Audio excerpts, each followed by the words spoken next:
mis queridos estudiantes de séptimo. A continuación les quiero explicar la actividad que ustedes tienen pues para esta clase. Entonces la idea es, ya analizamos un poema, ya miramos un monólogo, ya realizamos preguntas literales, inferenciales y críticas de acuerdo a eso, ¿cierto? Entonces ahora llegó el momento de crear nuestro propio monólogo. Como ustedes se pueden dar cuenta, pues acá tenemos uno, ¿cierto? Vimos que es un escrito donde ¿qué se ve? Se ve una historia, ¿cierto? Acá nos están contando una historia. ¿La historia de quién? De una persona desplazada posiblemente por la violencia, ¿cierto? Nos cuenta su historia en forma de poema, ¿listo? Nos está contando su historia y cómo se siente, ¿listo? Eso es lo mismo que ustedes van a realizar en la redacción de su monólogo, ¿listo? Lo van a crear con la misma cantidad de versos que hay acá. Acá hay 18 versos, ¿listo?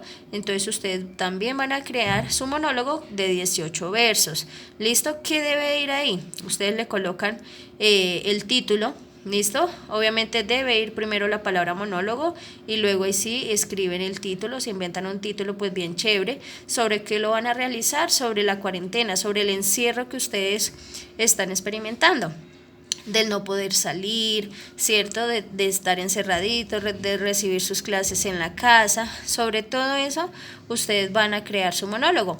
Entonces se piensan en cómo ha sido esa historia de lo que ustedes han vivido, ¿cierto? Cómo se sienten, qué han experimentado, todo eso ustedes lo van colocando en cada uno de esos versos del monólogo que ustedes van a crear, ¿listo? Entonces 8 versos, ¿listo?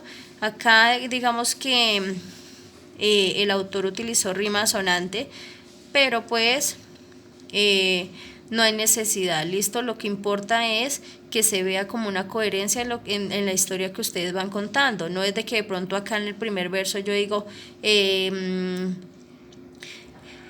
las 4 paredes de mi hogar se convierten en el aula de mi clase y luego ya empiezo a hablar de otra cosa diferente, ¿sí? No, voy contando mi historia, voy contando cómo fue que empecé ese encierro, ¿sí? La idea es que se vea, que cuando yo lea el monólogo, se vea la historia de ustedes tras el encierro y se vea sus sentimientos, sus emociones. Ustedes ven acá, por ejemplo, en este que yo les envié, ¿cierto? Lo que sentía el autor, ¿sí? Cómo se sentía, vea, por ejemplo, salí con las manos vacías, nadie me reconoce, sí, se siente, ahí cuando nos menciona todas esas cositas, él nos está hablando precisamente de cómo se está sintiendo en ese momento. Otra cosita, es muy importante que no sean evidentes con el tema. ¿Cómo así? No tienen que decir específicamente que están encerrados por una cuarentena. Por ejemplo, ahí en algún momento les mencionan que es un desplazado.